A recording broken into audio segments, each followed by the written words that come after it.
ये आपको ख्याल कैसे आया, कहाँ से आपकी ये सोच उत्पन्न हुई, या कोई ऐसा कोई प्रश्न या ऐसा कोई भेदभाव या ऐसा कुछ आपने झेला है ताकि आपके ये मन में ये सवाल आया कि मुझे ये चीज़ बदलनी है? अब तक जो मेरी यात्रा रही है उसमें जो मेरी असफलताएं हैं, मेरी जो पीड़ा है, ये उसकी अभिव्यक्ति है। लेकिन आपने समाज के ये मुद्दे चुने, इसका क्या कारण है? तो वो मैं अब थोड़ा संतुष्ट हूँ कि मैं एक असर बहुत बड़ा नहीं, लेकिन एक छोटा सा मैंने शुरुआत की है कि लोगों तक वो बात पहुँचे।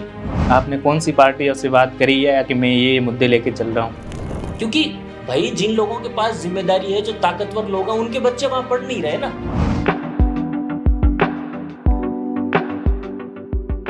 नमस्कार, आप देख रहे हैं पीके टाइम्स और मैं हूं आपके साथ दादू राम बोस। आज हम एक और पॉडकास्ट आपके सामने पेश कर रहे हैं जो हम लगातार करते आ रहे हैं, और हम ऐसी आवाज़ों को उठा रहे हैं जो कुछ समाज में बदलाव ला रही है। तो आज हमारे साथ एक ऐसी ही शख्सियत है जो सिर्फ बोले नहीं, इस रेगिस्तान की तपती रेत पर भी चलकर 1350 किलोमीटर की साइकिल यात्रा करके कुछ इनके मुद्दे हैं जो समाज के बीच में लाना चाहते हैं।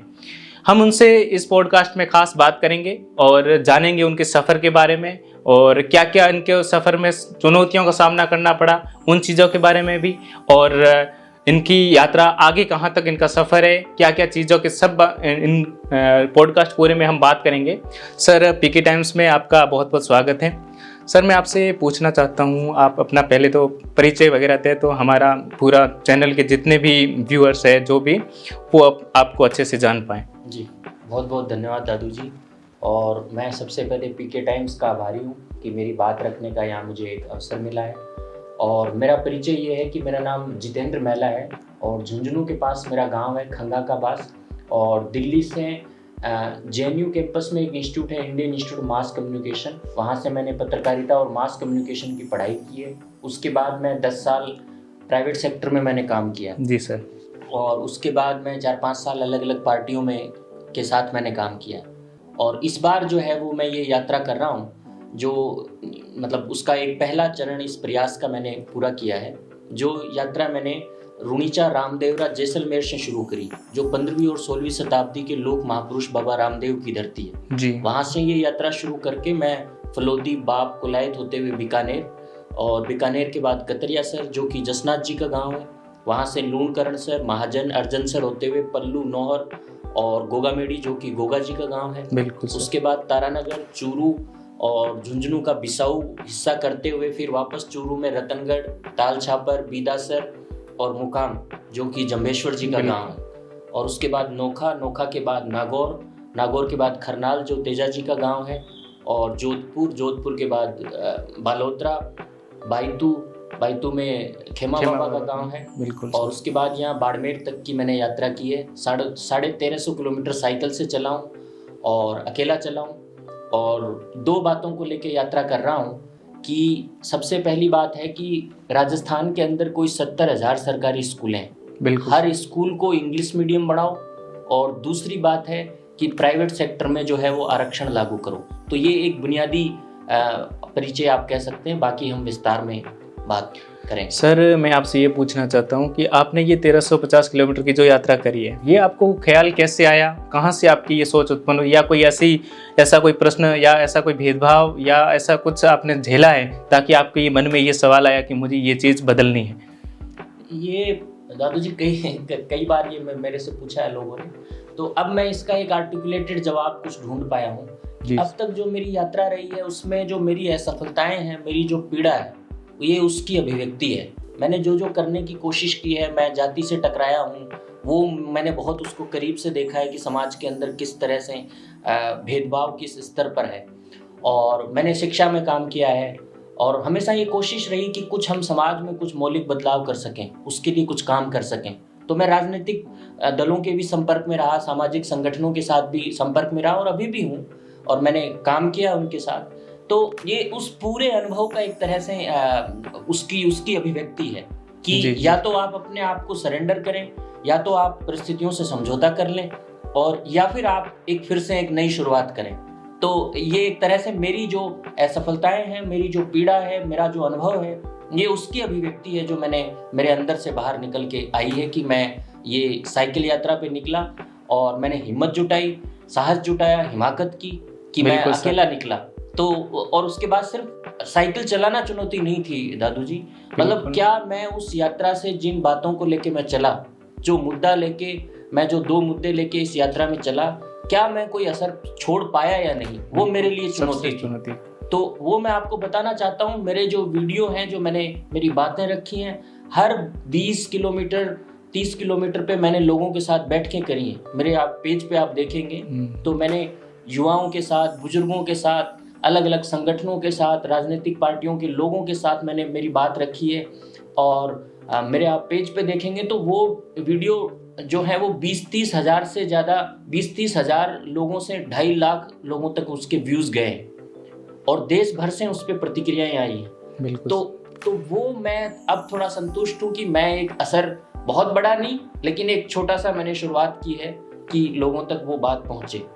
सर, आपने जब शुरुआत करी तब आपको ये नहीं लगा कि मैंने पत्रकारिता में पढ़ाई स्टार्ट करी थी तो मुझे भी किसी पत्रकार की तरह या अपना ये करियर चुनना चाहिए, लेकिन आपने समाज के ये मुद्दे चुने, इसका क्या कारण है, बताइए सर। अच्छा। नहीं, इसका तो कारण यही है कि पहले बचपन में हम लोग बीबीसी सुनते थे जी। तो और दूसरा मुझे क्या है कि डिबेट में मेरी बहुत रुचि थी बचपन में, शुरू में। तो मैं अपने स्कूल के ज़माने से ही मैं बोलने में और वाद विवाद प्रतियोगिताओं में और डिबेट में मैं जाने लगा था और हम उसमें जीतने भी लगा था। फिर कॉलेज में भी हम गए, यूनिवर्सिटी में गए, दिल्ली में मैं गया, वहाँ पे भी मैंने प्रतियोगिताओं में भाग लिया, वहाँ पे मैं विनर रहा। तो ये एक तरह से तब मैं वहाँ गया, मुझे लगा कि हम पत्रकारिता में जाएंगे, कुछ काम करेंगे। फिर मैंने अच्छी जगह से पढ़ाई भी करी, Indian institute of mass communication से। लेकिन उसके बाद वहाँ जाके कुछ चीज़ों का एहसास हुआ, समाज के अंदर जो चीज़ें चल रही हैं। तो वहाँ कुछ अभी भी ऐसी कोई गतिविधियाँ होती है, ये भेदभाव टाइप कुछ ऐसा, जहाँ की बच्चों को पढ़ने में भी यहाँ दिक्कत आ रही हो, जिससे आपको ऐसा कुछ लगा कि नहीं मुझे कुछ अलग चुनना चाहिए? नहीं, बच्चों को उस स्तर पे हमें कोई डायरेक्ट उस तरह से कोई चुनौती नहीं थी। लेकिन जब हम ग्रुप के तौर पे यदि बात करें कि जब हम हमारे ओबीसी, एससी, एसटी वर्गों के जब मुद्दों पे बात करते थे तो उसके सामने से जो प्रतिक्रिया आती थी तो वो आपको एहसास कराती है कि नहीं, कुछ ऐसा है हमारे सिस्टम अभी भी में, गैप है, कुछ बहुत बड़ा गैप है कि हम लोग खुल के, हमारे जो दूसरे वर्गों के लोग हैं वो बात नहीं करना चाहते। उनका यही तर्क होता है कि नहीं जी, अब तो कुछ है ही नहीं, अब तो सब चीजें ठीक हो बदल गई, ये बातें आप क्यों कर रहे हैं। तो वहां से फिर, और हमारे जो शिक्षक थे, हम लोगों को जिस तरह का वहाँ माहौल मिला, तो हमें समझ में आया कि नहीं, समाज में जाने की ज़रूरत है, लोगों के बीच काम करने की ज़रूरत है। फिर मैंने 10 साल नेशनल इंटरनेशनल NGOs में काम किया, लोगों के बीच काम किया, शिक्षा में, ग्रामीण विकास में, महिलाओं के मुद्दों को लेके और अलग अलग चीज़ों पे काम किया, राजनीतिक पार्टियों के साथ, दलों के साथ काम किया कि कुछ हम ज़मीन पे प्रभाव छोड़ पाएँ। तो वो फिर मेरा पत्रकारिता से एक तरह से वो डायरेक्ट रुझान मेरा नहीं रहा। हाँ, वो मैं उसमें गया नहीं। इस चीज में मैं फिर आ गया कि हमें यहाँ सामाजिक राजनीतिक काम करना है। तो फिर आप राजनीतिक दलों में गए या अलग अलग राजनीतिक दल होंगे, तो उसमें आपको ऐसी कौन सी पार्टी लगती है जिसमें आपको कि ये मुद्दा मेरी वो पार्टी आगे तक ले जा सकती है, या फिर आपको सहयोग मिला उस पार्टी का इस 2 मुद्दों पे? नहीं, अभी मुझे ऐसा कोई सहयोग नहीं मिला है। आपने कौन सी पार्टी से बात करी है या कि मैं ये मुद्दे लेके चल रहा हूँ? नहीं, मैंने बात की है लेकिन मैं अभी कोई उनका नाम उतना मैं नहीं बताना चाहता। ये हमारे जो जितने भी जो दल हैं, इनसे जो विपक्ष के दल हैं, मैंने इनसे उनसे संपर्क में रहा हूँ, उनसे बात की है, लेकिन मुझे कोई उनकी तरफ से, ठीक है मिलते हैं लोग, बात करते हैं, लेकिन क्योंकि हमारे, देखिए, राजनीतिक दलों के अंदर बहुत बड़ी समस्या पैदा हो गई है कि व्यक्तियों को सिर्फ इस आधार पर जांचा जा रहा है कि उनके पीछे गाड़ियाँ कितनी लगी हैं, उनके पीछे भीड़ कितनी लगी है, उनके पास माल मलाई, उनके पास पैसे कितने हैं। ये जो व्यवस्था बन गई है ना, उसमें बड़ा मुश्किल है कुछ भी कहना। और हमने वो तो प्रयास किया, मैं सिर्फ ये बात ऐसे ही नहीं कह रहा हूँ, मैंने उनके साथ काम करके अनुभव लिया है। बिल्कुल सर। तो इसलिए मैं ये कह रहा हूँ कि ऐसा मुझे कोई मिला नहीं, इसीलिए मैं अकेला निकला, इसीलिए मैं खुद प्रयास कर रहा हूँ। तो और आगे मिलेगा तो हम करेंगे। मेरे संबंध अच्छे हैं जिनके साथ भी मैंने काम किया है, मुझे कोई शिकायत नहीं। आदमी को जब आपको लगे कि भाई यहाँ चीज़ नहीं हो रही तो आपको खुद प्रयास करना चाहिए। आप घर से निकले तो आपको परिवार का तो पूरा सपोर्ट मिला कि हाँ ये आप अच्छा काम करने जा रहे हो, या फिर कोई ऐसी अड़चन आई जिसको झेलना पड़ा, ऐसा कुछ? नहीं, मैं तो ये चीज़ें 15 साल से कर रहा हूँ, अलग अलग काम। तो शुरुआत में बहुत दिक्कतें आती थी, मेरे कुछ व्यक्तिगत फैसले भी इस तरह के रहे हैं। तो स्वाभाविक है कि हमारी सबसे पहली लड़ाई हमारे समाज में जो है वो घर से शुरू होती है, क्योंकि हमारे समाज को क्या है कि लीक से चलने की आदत है। तो हम जब भी कुछ इस तरह का करते हैं तो स्वाभाविक है, सबके साथ होता है कि आपके घर से एक तरह से प्रतिरोध होता है बिल्कुल हर चीज में। हाँ, और वो आपका पहला संघर्ष है, तो वो होता है, मेरे यहाँ भी होता है और चीजें चलती हैं, लेकिन सब चीजें ठीक हैं। अब फिर लोग धीरे धीरे समझते हैं आपको, तो अब धीरे धीरे मेरे यहाँ भी सब चीजें जो हैं वो ठीक हैं और सब अच्छा है। मुझे किसी से मैं जिनके साथ भी मैंने चाहे पारिवारिक लोग हैं, चाहे दोस्त हैं, चाहे जिनके साथ मैंने राजनीतिक दलों में काम किया, मेरी किसी से कोई शिकायत नहीं है, क्योंकि हमें हमारा रास्ता खुद बनाना होता है। ये भारतीय समाज की सच्चाई है। बिल्कुल सर, कि आपको लड़ते हुए यहाँ आपको कुछ भी बिना लड़े और बिना संघर्ष के कोई नहीं मिलने वाला चीज नहीं। हाँ, जमाना तो मुझे याद नहीं आ रहा, मेहंदी हसन ने एक बात कही थी उनके इंटरव्यू में कि जमाने से कुछ भी हासिल करने के लिए उससे तो लड़ना पड़ता है। तो वही बात है सर। हम आपके इन 2 मुद्दों के बारे में आएंगे, पूरा जानकारी लेंगे इन मुद्दों की। आपका पहला मुद्दा है कि इंग्लिश मीडियम को लागू किया जाए। ये इस मुद्दे के बारे में आप यात्रा कर रहे हैं, तो आप इस मुद्दे के बारे में विस्तार से बताएं कि आप क्या क्या मुद्दे हैं इस मुद्दे के अंदर। देखिए, इंग्लिश मीडियम लागू करो, इस बात का क्या मतलब है? इस बात का मतलब ये है कि आज आज़ादी के 80 साल बाद इस देश के जितने अमीर हैं, जितने ताकतवर लोग हैं, जितने प्रभावशाली लोग हैं, जितने बड़े बड़े लोग हैं, सेठ, नेता, अधिकारी, अफसर, उद्योगपति, सरकारी कर्मचारी, जिनकी हम कल्पना करें, प्राइवेट कंपनियों के अंदर बैठे हुए बड़े बड़े अफसर, सबके बेटे बेटियां इंग्लिश मीडियम स्कूलों में पढ़ रहे हैं। बिल्कुल। और वो इसलिए पढ़ रहे हैं क्योंकि उनको पता है कि इंग्लिश ताकतवर लोगों की भाषा है। इंग्लिश पढ़ के आदमी दुनिया में कहीं भी जा सकता है, वो लंदन जा सकता है, अमेरिका जा सकता है, ऑस्ट्रेलिया जा सकता है, कनाडा जा सकता है, बड़ी से बड़ी कंपनी में काम कर सकता है, गूगल में, माइक्रोसॉफ्ट में, एप्पल में। भारत का एक आदमी सुंदर पिचाई, जो कि यही IIT का पढ़ा हुआ है और साल के 98 करोड़ रुपए तनख्वाह लेता है और गूगल का CEO है, इसलिए है क्योंकि उसके माँ बाप ने उसे किसी जमाने में इंग्लिश पढ़ाई होगी। तो आज इंग्लिश कोई भाषा नहीं है, ये एक ग्लोबल है और एक हथियार है। इस हथियार को चला के आप दुनिया में कहीं भी जा सकते हैं। ये तो एक स्थिति है। दूसरी स्थिति ये है कि आज भारत के अंदर आजादी के 80 साल बाद इस देश के गरीबों के, किसानों के, पिछड़ों के, दलितों के जो बेटे बेटियां हैं, वो हिंदी मीडियम स्कूलों में पढ़ते हैं और सरकारी स्कूलों में पढ़ते हैं। बिल्कुल। और सिर्फ भाषा की कमी के कारण वो बड़ी बड़ी कंपनियों में मजदूर बनने को मजबूर हो जाते हैं। हमारा ये कहना है कि ये जो शिक्षा के अंदर विभेद पैदा हो गया है, ये हम सारे लोग बड़ी बड़ी बातें करते हैं, अपना कोई विधायक बयान दे देता है, कोई संसद में बयान दे देते हैं कि सब बच्चों को एक जगह पढ़ना चाहिए, 1 एजुकेशन 1 नेशन होना चाहिए। पता चला कि उसी नेता का बच्चा नहीं पढ़ रहा। ये बातों से काम नहीं चलेगा। हम क्या कह रहे हैं कि छोटी स्कूल, बड़ी स्कूल, ये मुद्दा नहीं है। आज सबसे बड़ा शिक्षा में अंतर ये है कि कुछ बच्चे हिंदी मीडियम में पढ़ रहे हैं और कुछ बच्चे इंग्लिश मीडियम में पढ़ रहे हैं। मोदी जी कह रहे हैं कि अपन विकसित भारत बनाएंगे।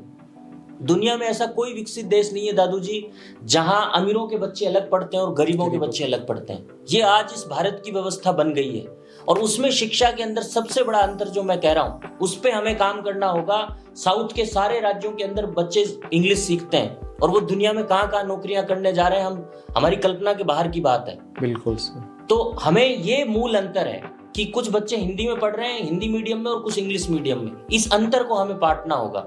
दूसरी बात, इस पूरी यात्रा से मैं जो इसी के अंदर जो उठा रहा हूँ, शिक्षा के अंदर ही, कि हम बहुत से लोग चर्चा करते हैं कि जो हमारी स्कूलों की हालत सुधरनी चाहिए, सरकारी स्कूलों की। लेकिन मैं आपको बताना चाहता हूँ, इनकी हालत नहीं सुधर सकती। और क्यों नहीं सुधर सकती, क्यों नहीं सुधरती है? इसलिए नहीं सुधरती क्योंकि यहाँ सिर्फ गरीबों के बच्चे पढ़ते हैं। बिल्कुल। यहाँ सिर्फ गरीबों के बच्चे पढ़ते हैं, इसलिए इन स्कूलों की हालत नहीं सुधरती और नहीं सुधर सकती। क्यों? क्योंकि ना नेता, ना समाज, ना अफसर, ना पूरा तंत्र, कोई भी जो है वो जिम्मेदार नहीं, किसी को कोई फिक्र नहीं, किसी को कोई चिंता नहीं। क्यों? क्योंकि गरीबों के बच्चे पढ़ते हैं। हाँ, वो जो गवर्नमेंट स्कूल में हादसा हुआ इतना बड़ा, उसके बाद में भी क्या हुआ? कुछ नहीं। क्योंकि भाई जिन लोगों के पास जिम्मेदारी है, जो ताकतवर लोग हैं, उनके बच्चे वहां पढ़ नहीं रहे ना। बिल्कुल। और इन स्कूलों को बदलने का, इनको बदलना है। दुनिया में सबसे विकसित देश वही बनता है जहां पब्लिक एजुकेशन हो। इन स्कूलों को हमें बचाना है, इनको मजबूत करना है, शिक्षा में व्यापक सुधार करने हैं। तो उसका क्या तरीका है? उसका तरीका ये है कि कुछ संपन्न लोगों के, शुरुआत में हो सकता है 20-30% संपन्न लोगों के बच्चे इन स्कूलों में बुलाने पड़ेंगे। वो जब आएंगे तो पूरे समाज का देखने का नजरिया बदलेगा, उनको जिम्मेदारी का एहसास होगा, लोग भी समझेंगे ये महत्वपूर्ण जगह है। लेकिन वो आज क्यों नहीं आ रहे? हमारे मास्टर बहुत काबिल लोग हैं, प्रयास करते हैं, यहाँ भी बच्चे सीख रहे हैं, लेकिन वो फिर भी क्यों नहीं आ रहे?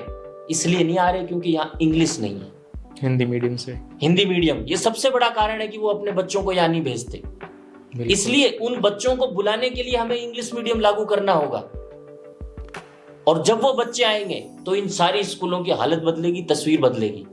तो ये एक बात हम कह रहे हैं कि आज आजादी के 80 साल बाद यदि किसी बच्चे को इंग्लिश सीखने का उसको मौका नहीं मिल रहा है तो उसके भविष्य के साथ धोखाधड़ी है, खिलवाड़ है, और ये सुधार होना चाहिए। जितना जल्दी हो उतना अच्छा है। इसको बहुत आसानी से लागू किया जा सकता है। अभी स्कूलों में एक अंग्रेजी का शिक्षक है, आप एक अंग्रेजी का शिक्षक और दे दीजिए। उसके साथ में जो है कुछ साल जो है वो एक पेज हिंदी का लगाइए और एक पेज इंग्लिश का लगाइए आमने सामने। उससे शिक्षकों और बच्चों को मदद मिलेगी, ट्रांसलेट करके भी आपस में वो चीजें सीख सकते हैं। इसके साथ में जो है वो हमारी स्कूलों में 6 किताबें पढ़ाई जाती हैं, हिंदी, इंग्लिश और संस्कृत। ये 3 भाषाएं, इसमें कुछ करने की जरूरत नहीं। जैसे आज है वैसे ही कल पढ़ाई जाएंगी। बिल्कुल। सिर्फ 3 किताबें, विज्ञान, सामाजिक विज्ञान और गणित, इनको इंग्लिश में बदलने की जरूरत है और इनके शिक्षकों को तैयार करने की जरूरत है। 6 महीने में आदमी कोई भी भाषा काम चलाओ सीख सकता है। हमारे शिक्षक और हमारी पूरी व्यवस्था चाहे तो सब लोग सीख सकते हैं, तैयार हो सकते हैं, कोई बड़ी बात नहीं है। बिल्कुल। लेकिन सवाल यह है कि हमारा जो समाज है, हमारे जो गरीब लोग हैं जिनके बच्चे पढ़ रहे हैं, वो जगेंगे कि नहीं जगेंगे? वो जब तक नहीं जगेंगे तो कोई मतलब नहीं भाई। ऊपर लोग बैठे उनको क्या मतलब है? कोई फर्क नहीं, उनके बच्चे इंग्लिश मीडियम में जा रहे हैं, वो तो जा रहे हैं, उनका काम चल रहा है, अच्छा चल रहा है, वो तो बढ़िया माल मलाई खा रहे हैं देश की। इसलिए ये बात जमीन से छेड़नी पड़ेगी और लोगों को इस पे जगाना पड़ेगा, उनको एकजुट करना पड़ेगा। ये पहली बात है, इंग्लिश मीडियम लागू करो। बिल्कुल। राजस्थान की जितनी सरकारी स्कूलें हैं सब में इंग्लिश मीडियम लागू करो। ये बात हम इस यात्रा से मैं इसको कह रहा हूं और बहुत लोगों ने इसको समर्थन किया है, इसको समझा है। और हमारे उत्तर भारत में हम इस तरह की एक कोशिश कर रहे हैं कि लोग इंग्लिश के महत्व को समझ पाएं। ये सिर्फ भाषा नहीं है, हम किसी भाषा के खिलाफ नहीं है दादू जी। बिल्कुल सर। हम अपनी भाषा में आपा सारा लोग अपनी राजस्थानी भाषा में बात करा। मैं पूरी यात्रा के अंदर मैं जसनाथ जी के गांव गयो, मैं रामदेवरा से यात्रा की शुरुआत करी, मैं गोगा जी के गांव गयो, मैं मुकाम के अंदर जम्बेश्वर जी के गांव गयो, मैं खरनाल गयो, तेजा जी के गांव गयो, मैं खेमा बाबा के गांव गयो। ई थार के रेगिस्तान हो जितो प्रेम करा भी को अंदाजो नहीं है आप। बिल्कुल सर। अपनी भाषा में बात करा, हिंदी में बात करा, अपन कोई दिक्कत को नहीं। बच्चों जितनी भाषा सीखोगे भी तो बढ़िया है। लेकिन सवाल यो है कि आज इंग्लिश सिर्फ भाषा को नहीं है, वो एक हथियार है। ये हथियार ने चला के आदमी दुनिया में कठे भी जा सके।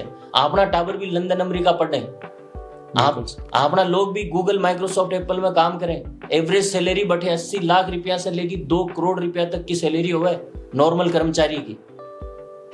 तो सवाल ये है कि हम लोग जो है वो इस देश के संविधान का जो सपना है उसकी बात कर रहे हैं और शिक्षा में समता की बात कर रहे हैं। इस देश के लिए जिन लोगों ने संविधान बनाया, जिन्होंने आज़ादी के लिए कुर्बानियां दी, ये उनका सपना है और इस बहस को अब छेड़ना पड़ेगा। आज़ादी के 80 साल हो चुके हैं, अब ये लागू करना होगा। या तो इस देश से इस इंग्लिश को बंद करो, इन इंग्लिश मीडियम सारी स्कूलों को बंद करो, और यदि बंद नहीं कर सकते, जो ये बंद नहीं कर सकते, तो फिर हर बच्चे को इंग्लिश पढ़ने का हक और अधिकार होना चाहिए।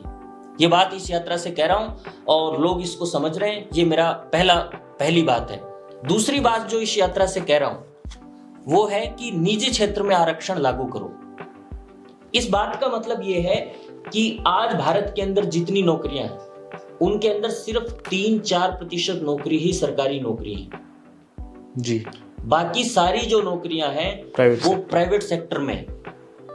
अडानी, अंबानी, टाटा, बिरला जैसी कंपनियां हैं, उनके जो बजट हैं वो ये जो हमारे आसपास के जो छोटे छोटे देश हैं उनके देशों की पूरी अर्थव्यवस्था से बड़े उनके बजट हैं। बिल्कुल सर। वहां लाखों हजारों कर्मचारी काम करते हैं, लेकिन सवाल ये है कि आजादी के 80 साल बाद वहां जो लोग काम कर रहे हैं, जो अफसरों से लेकर तमाम पदों पे जो लोग बैठे हुए हैं, वो किन वर्गों के लोग हैं, वो कौन लोग हैं, ये देश क्यों नहीं जानना चाहता, ये राजनीतिक पार्टियां, ये सारा सिस्टम ये क्यों नहीं जानना चाहता कि वहां कौन लोग काम कर रहे हैं। और दूसरी बात, जो विकसित देश हैं वहां गूगल, माइक्रोसॉफ्ट, एप्पल में हर साल सर्वे होता है कि वहां गोरे कितने हैं, काले कितने हैं, वहां एशियन कितने हैं। हर साल वो सर्वे करते हैं अपने कर्मचारियों का कि वहां कौन लोग काम कर रहे हैं। वो डाइवर्सिटी को बहुत बड़ी चीज मानते हैं, लेकिन हमारे यहाँ कोई उस पर जानना नहीं चाहता कि कौन लोग वहां बैठे हुए, कौन लोग देश की सारी मलाई को वो लोग उसको खा रहे हैं। इसलिए हम ये कह रहे हैं कि ये हमें समझना होगा कि आजादी के 80 साल बाद ये जो नौकरियां हैं, ओबीसी, एससी, एसटी, ईडब्ल्यूएस, जो गरीब लोग हैं, उनको वहां हमें पहुंचाना है, तभी ये देश जो है उस विकसित देश बन सकता है। आज हम सारे लोग आज भारत के अंदर जितनी भी चीजें हैं, कोई भी आविष्कार हम क्यों नहीं कर पा रहे। दुनिया के अंदर एआई से लेके, लैपटॉप से लेके, फोन से लेके पता नहीं क्या क्या बन रहा है। हम तो सारी चीजें बाहर से आके खरीदने वाले हैं। हमारे यहाँ कोई आविष्कार क्यों नहीं होता? इसलिए नहीं होता क्योंकि हमारे यहाँ पर इन कॉर्पोरेट रूम के अंदर बैठे हुए लोग सिर्फ कुछ वर्गों के लोग हैं। एक सोच जब एक जगह इकट्ठा होती है ना, तो वो कोई नया आविष्कार पैदा नहीं कर सकती। जब अलग अलग विचारों के लोग, अलग अलग सामाजिक पृष्ठभूमियों के लोग जब एक जगह बैठते हैं, तो विचार से विचार टकराता है। बिल्कुल। और जब विचार से विचार टकराता है तो कोई नया विचार पैदा होता है, तब इनोवेशन होते हैं, तब कोई आविष्कार होता है। तो ये हम सिर्फ कोई इसमें कोई हम ऐसी कोई बात नहीं कर रहे, हम सिर्फ ये कह रहे हैं बहुत प्रेम से और सहजता से कि इससे देश का भला होगा, ये देश सही मायने में विकसित देश बनेगा और हम कोई आविष्कार कर पाएंगे, दुनिया में हम भी किसी बात के लिए जाने पहचाने जाएंगे, ये बात कह रहे हैं। और इसके अंदर जो बात मैं आपको जोड़ना चाहता हूं वो ये है कि ये जो जितने बड़े उद्योगपति हैं, अडानी, अंबानी, टाटा, बिरला, इनको बनाने वाला ये देश है। आम आदमी का जो पैसा पड़ा है बैंकों में, उससे इनको सस्ता कर्ज दिया जाता है, सस्ती इनको जमीनें दी जाती हैं, सस्ता लोन दिया जाता है, इनके कर्जे माफ किए जाते हैं, इनको रेल बिछा के, ट्रैक बिछा के, सड़क बिछा के दी जाती है, तब कोई उद्योगपति बनता है। और इस देश के ओबीसी, एससी, एसटी के लोग जब उनका माल खरीदते हैं, तब कोई अडानी, अंबानी, टाटा, बिरला बनता है। तो हम ये कह रहे हैं कि उसका जो नौकरियां हैं, उनके ऊपर इस देश के लोगों की हिस्सेदारी है। हम उस कंपनी में शेयर नहीं मांग रहे हैं, आप गौर करिएगा। हम उस कंपनी के अंदर कोई मालिकाना हक नहीं मांग रहे हैं। हम ये कह रहे हैं कि वहां जो नौकरियां हैं, तमाम पदों पर, ऊपर से लेके नीचे तक, वहां सभी वर्गों की हिस्सेदारी हो। हम सिर्फ ये बात कह रहे हैं। दूसरी बात ये कि ये बात सिर्फ हम नहीं कह रहे, ये मंडल कमीशन की सिफारिश है, ऐतिहासिक मंडल कमीशन जिससे ओबीसी का आरक्षण लागू हुआ। ये राष्ट्रीय पिछड़ा वर्ग आयोग की सिफारिश है, जो इस देश की एक संवैधानिक बॉडी है। ये देश की कई संसदीय समितियों की सिफारिश है कि निजी क्षेत्र में आरक्षण लागू करो। और ये राजनीतिक दलों के बीच चर्चा जारी है, लेकिन सवाल ये है कि हमारे लोग जगेंगे कि नहीं जगेंगे, कब जगेंगे, इस बात के लिए कब खड़े होंगे, इस बात का सवाल है। क्योंकि यदि हमें इस देश के अंदर जो माल मलाई आ रही है, जो विकसित देश बन रहा है, आज कहो जा रहे हो कि भारत दुनिया को चौथे नंबर को पिछाड़ो देश बन गो, चौथे नंबर को पिछाड़ो देश, लेकिन क्या अपने लोगों की सुख सुविधा बढ़ रही है? कौन बढ़ रही? बिल्कुल कुछ नहीं हो रहा है। अमीर आगे बढ़ता जा रहा, बढ़ता जा रहा, बढ़ता जा रहा, और गरीबों को कोई नहीं गुण पतो क्या हो रहे है। इसलिए यदि अपन थोड़ा कुछ चिंता करनी है कि जो थोड़ी माल मलाई यदि देश के गरीब लोगों भी मिलनी चाहे, तो अपन निजी क्षेत्र में आरक्षण को, मतलब यो आरक्षण एक तो जो शब्द है, इन भी समझने की जरूरत है। हम ये भी देख रहे हैं कि जो गवर्नमेंट की जॉब है, उनमें जो आरक्षण है, उनको लेके लोगों के बीच में बहुत सारी गलतफहमियां कि ये लोग आरक्षण से लग गए, इनको कुछ आता नहीं होगा, या जो काबिल लोग हैं उनकी नौकरियां नहीं लग रही है। तो हम किस आधार पर ये जो निजी क्षेत्र है उनमें या लागू कर पाएंगे? बहुत सारे लोगों के मन में ये भी सवाल होगा ना। बिल्कुल। तो देखिए, एक तो जो भ्रांतियां हैं आरक्षण को लेके, उसको हमें समझने की जरूरत है। ये लोग कह रहे हैं कि इससे ऐसा हो गया, वैसा हो गया। हाँ। देखिए, एक तो इस देश के अंदर सबसे अच्छी यूनिवर्सिटी और सारी जो जितनी अच्छी यूनिवर्सिटी जहां हर माँ बाप अपने बच्चों को भेजना चाहता है, वो सरकारी यूनिवर्सिटी है, और वहां आरक्षण लागू है बच्चों से लेके टीचर्स तक में। तो वहां तो चीजें खराब नहीं हुई। आज जेएनयू, बीएचयू, सारी सेंट्रल यूनिवर्सिटियों में आरक्षण लागू है। लेकिन वहां तो क्वालिटी बनी हुई है। तो इसलिए आरक्षण से चीजें ऐसा हो गई है, ऐसा नहीं है। एम्स जो है देश का सबसे अच्छा हॉस्पिटल है, बिल्कुल, वहां आरक्षण लगा हुआ है। तो सिर्फ आरक्षण से ऐसा नहीं होता, उसके और बहुत सारे कारण हैं, वो समाज को पकड़ने पड़ेंगे, उसको समझना पड़ेगा। दूसरी बात, आरक्षण को लेके जो भ्रांति है, लोग चर्चा करते हैं कि जी गरीबों को आरक्षण मिलना चाहिए, वो ठीक बात है, लेकिन आरक्षण कोई गरीबी उन्मूलन प्रोग्राम नहीं है। बिल्कुल, आरक्षण जो है वो सामाजिक प्रतिनिधित्व का प्रोग्राम है कि जितने वर्ग हैं उनकी हिस्सेदारी हर जगह होनी चाहिए, इस बात का प्रोग्राम है। तो ये बात हमें एक समझने की जरूरत है। बाकी आरक्षण जो है वो इस देश के संविधान की व्यवस्था है, संविधान बनाने वालों की आम सहमति से बनी हुई व्यवस्था है। इस देश की जुडिशरी उस पर सहमत है, संसद उस पर सहमत है, विधायिका कार्यपालिका से लेकर तमाम लोग इस पे सहमत हैं, सारी राजनीतिक पार्टियां सहमत हैं। तो हम सब लोगों को समझने की जरूरत है, विदेशों के अंदर भी ये व्यवस्था होती है कि भाई समाज के अंदर जितने वर्ग हैं उनकी हिस्सेदारी सुनिश्चित हो, डाइवर्सिटी जो विविधता है उसका सम्मान किया जाए, उसको आगे बढ़ाया जाए। ये आरक्षण वही व्यवस्था है। जी सर, तो दो मुद्दे ही हो आप लेके जो चल रहे हो, अब इस यात्रा को आप अगला मोड़ क्या दोगे, या फिर आपने क्या टारगेट सेट कर रखा है आगे के लिए? नहीं, आगे के लिए जो हमारा जो मेरा जो टारगेट है वो ये है कि अभी मैंने इस प्रयास का जो है वो पहला चरण जो है वो पूरा किया है। इस प्रयास का पहला चरण जो है वो पूरा किया है। 1350 किलोमीटर की यात्रा राजस्थान के थार के रेगिस्तान में पूरी करी है। और आगे मैं अभी कुछ दिन जो है इस यात्रा के जो मेरे अनुभव हैं, जो मेरी सीख हैं, उसको मैं अभी कुछ देख रहा हूँ, लोगों से चर्चा कर रहा हूँ, और उसके बाद जल्दी जो है मैं इस प्रयास का आगे कुछ कदम मैं जो है वो लोगों से शेयर करूँगा। धन्यवाद सर। ये थे हमारे साथ जितेंद्र जी महिला सर, जिन्होंने अपनी एक ऐतिहासिक यात्रा शुरू करी है, और जो समाज के असली मुद्दे हैं जो समाज के सामने आने चाहिए और सबके बीच में ये मुद्दे आने चाहिए, और इन्होंने बहुत अच्छे से हमें इनके जो दो मुद्दे थे वो समझाए, और मैं इनके उज्जवल भविष्य की शुभकामनाएं देता हूँ, और आगे की जो यात्रा है उसकी मंगल कामनाएं। और धन्यवाद सर। बहुत बहुत धन्यवाद दादू जी, और पीके टाइम्स का मैं शुक्रगुजार। Thank you sir.